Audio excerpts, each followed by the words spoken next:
Dans cette première entrevue avec Jean Cazot, nous aborderons le sujet des extraterrestres, mais de façon vraiment à la base. Insérer 2 émissions d'ufologie dans une émission qui traite de la spiritualité, de l'ésotérisme, vous allez peut-être vous poser des questions. Mais attendez de voir ce que Jean nous racontait. Alors, on écoute sa première entrevue. Alors, M. Cazot, Jean Cazot, merci d'avoir accepté notre invitation. Avant d'entrer dans le vif du sujet concernant ce dont je n'ai jamais parlé, j'aimerais ça vous poser quelques questions. Peut-être que les gens se posent à la maison. Est-ce qu'il y a une différence entre ovni et soucoupe volante? Oh mon Dieu.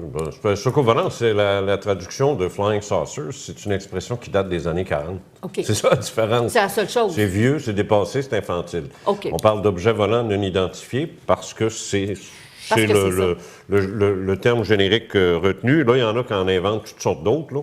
Moi, je m'en tiens à OVNI parce que, règle générale, les gens... C'est général, ça comprend tout. Exact. Maintenant, on parle aussi d'enlèvement et dans vos livres, vous parlez d'abduction. Bien ça, ça, c'est peut-être un peu... Encore ça là-dedans, oui? Oui, vous en parlez là-dedans. Abduction. Le terme abduction, je l'utilise encore? Oui, une fois, peut-être 2. C'est pour ça que je voulais vérifier. C'est enlèvement. Abduction, oui, c'est vraiment... encore là, c'est un mot anglais. Ça me surprend que tu l'aies retrouvé là-dedans, mais en tout cas, ça se peut.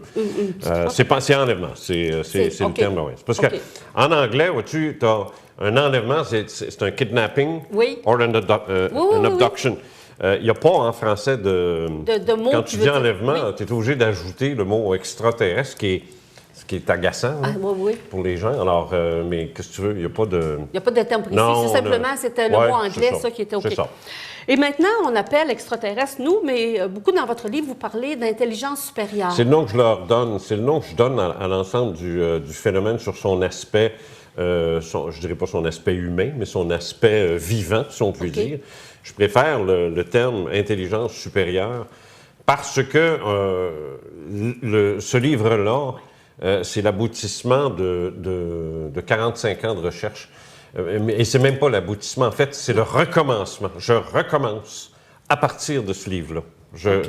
Parce que ça a toujours été orienté vers l'objet. C'est-à-dire, une personne me dit « j'ai vu ça, j'ai vu ça, j'ai vu ça ». Puis comme enquêteur, tu t'intéresses à l'objet, puis tu poses des questions, puis tu as ainsi un espèce comme un formulaire d'enquête. Puis là. Et le témoin était comme un peu mis de côté, oublié. C'est-à-dire qu'une fois qu'on avait terminé l'enquête, on s'en occupait plus du témoin. Et ça continue comme ça en ufologie, là, partout. Et là, j'ai réalisé, moi, depuis un an, un an à peu près, j'ai réalisé que, le témoin c'est le témoin qui est important. Oui, c'est pourquoi ça lui arrive à lui. Oui. Pourquoi lui, puis pas l'autre. Puis pourquoi lui s'en souvient, puis l'autre s'en souvient pas. Et c'est ça qui a retenu mon attention. Et c'est ça qui est au cœur maintenant de mon questionnement. Et c'est vers ça que moi je me dirige en termes de ce que j'appelle la nouvelle ufologie. OK. Vous avez justement ouvert la porte tout à l'heure. Ufologie, excuse-moi, ufologie, c'est justement OVNI. Ça vient du mot anglais UFO, Unidentified Flying Object, que tout le monde a traduit par OVNI, sauf que la discipline qui s'occupe des OVNI, on continue de l'appeler ufologie, juste pour... OK, juste pour préciser. Vous dites justement, vous êtes revenu dans le domaine, hein? Vous aviez laissé ça de côté un bout de temps. En fait, sur la place publique, vous avez poursuivi vos recherches. J'avais laissé, c'est ça. En ufologie, on parle de l'input puis de l'output. Oui. Alors, c'est ce qui rentre comme information, puis c'est ce qui sort. Moi, j'ai mis l'output de côté. Uniquement l'output. Je continuais toujours de m'y intéresser de près, mais je ne faisais plus rien publiquement. Et ça, c'est lié directement à tes occupations professionnelles, parce que l'ufologie, c'est un suicide professionnel ou un suicide social. Oui. C'est très difficile de survivre en société parce que les gens ont... En allemand, on dit un Zeitgeist, Worldview, il y a toutes sortes de noms. Ils ont une vision de leur monde, à eux, qui est là. Et puis, il ne faut pas que tu touches à ça. Les gens sont ultra conservateurs, on a beau dire ce qu'on veut, ils sont très conservateurs. Il ne faut pas que tu touches à leur petit train-train. Tu changes n'importe quoi dans la société, ils viennent tout croche. Tu fermes un restaurant, là, ça pourquoi ils ont fermé ça? Voyons là, c'est bon. Alors, les gens sont très, très attachés à leur monde. Et là, tu arrives avec des histoires d'OVNI. C'est pas long, là, que la réaction est fulgurante, là. C'est non. Ils s'en vont. Ils ont peur. Ils sont terrifiés. Ils sont terrifiés. Et ils ne le savent même pas qu'ils sont terrifiés. Ils ne savent même pas. ils vont plutôt éclater de rire. Oui, bon, voilà. Ou avoir un mépris total pour celui qui s'en occupe. Et ça existe même au sein de la communauté des ufologues. C'est moindrement en dehors de leur façon de voir les choses. Ah, lui, c'est un ésotériste. Moi, on m'accuse beaucoup de ça parce que la dynamique psychospirituelle du témoin, pour moi, c'est extrêmement important parce que ce qui leur arrive va bien au-delà que de la vision d'un objet dans le ciel. Ça va beaucoup plus loin que ça.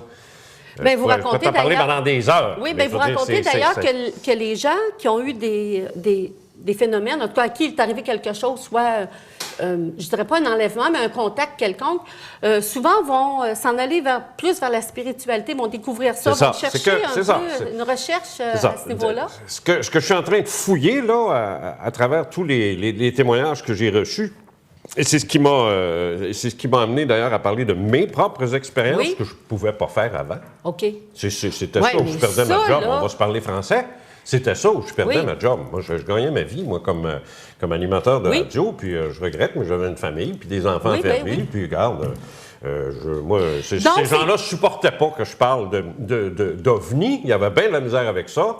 Alors, imagine si en plus, il avait fallu que je raconte ce qui m'était arrivé. Regarde, moi, c'était la porte directe. Parce que ce que je comprends, c'est que durant ces 45 ans de recherche, vous avez fait ça en parallèle, parce que vous avez quand même un travail, vous étiez dans le domaine... C'est l'ufologie qui m'a amené à faire de la radio. Oui, mais à 17 ans, on va raconter cette histoire à TVA, tout ça. Hein? C'est l'ufologie qui m'a amené à faire de la radio. Et puis, mais par la suite, évidemment, la radio te condamne à parler de toutes les niaiseries qui se passent, puis qui ne sont pas intéressantes, mais qui sont payantes. Oui. Alors, forcément, moi, j'ai suivi ça. Mais là, j'en suis sorti. Oui, c'est ça. Oui, je gagnais ma vie. J'aurais pu être peintre, plombier, électricien, mais non, j'étais animateur de radio, alors ça ne pardonne pas. Parce que tu peux être électricien et faire de l'ufologie, c'est pas grave, ça. Les gens ne savent pas. Mais la radio, c'était plus difficile. Puis vous n'étiez pas du genre à vous cacher, à ne pas le dire. On le disait, moi. Tout le monde le savait, c'est ça. Mais là, j'aimerais ça qu'on arrive directement dans votre livre, mais on arrivera en 66. Parce que j'ai eu l'impression, en lisant le livre, l'année 66, il s'est passé beaucoup de choses.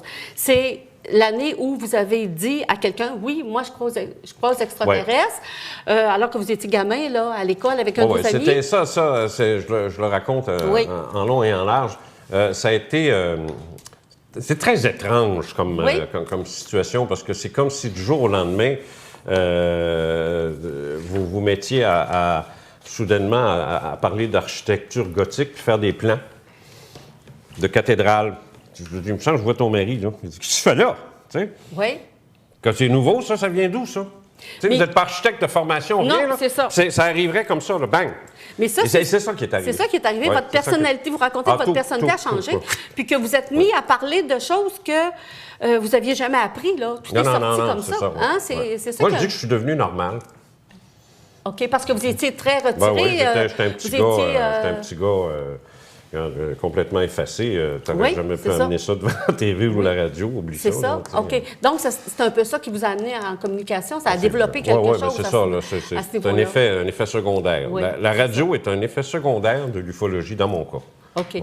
Est-ce que vous pourriez nous raconter la première expérience que vous avez eue alors que vous étiez adolescent avec cette jeune femme asiatique? Et ici, on suit le déroulement du livre. En fait, je ne veux pas tout vendre. Je ne veux pas vendre le punch, là, mais parce qu'il faut que ce soit découvert, ça, dans un contexte. Oui, c'est très important. Parce qu'autrement, on tombe dans le... On le sort du contexte. On tombe dans le sensationnalisme. OK. Tu sais, si je raconte ça en 5 minutes, les gens vont « Ah, comment? » Oui, c'est ça.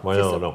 Alors, c'est pour ça que j'écris un livre. Oui. C'est pas pour rien. C'est pas que je veux pas en parler, mais c'est juste parce que il faut le mettre dans un contexte. Qu'est-ce qui est arrivé avant, puis graduellement, puis ainsi de suite. Et ça a amené à plusieurs expériences qui se tiennent quand tu vois le contexte. Mais si tu garoches ça comme ça sur la table, ça... Les gens, ça va être encore... Ben là, ils vont dire... Qu'est-ce que fumer? Oui, ils en fument du bon. C'est ça. Okay. Alors, c'est ça que je veux. C'est ça que j'ai... OK. Vous avez préféré attendre... oui, je comprends. Mais je comprends le principe aussi. C'est pas l'idée. Je veux vendre le livre, pas ça, là. Non. De toute façon, ils se vendent tout seul, les livres. C'est pas ça, là. C'est juste qu'il faut vraiment que ce soit inscrit dans un contexte de vie. Ma vie à moi, c'est comme ça que ça se déroulait et ça a pris ce chemin-là ou ça a pris ce chemin-là.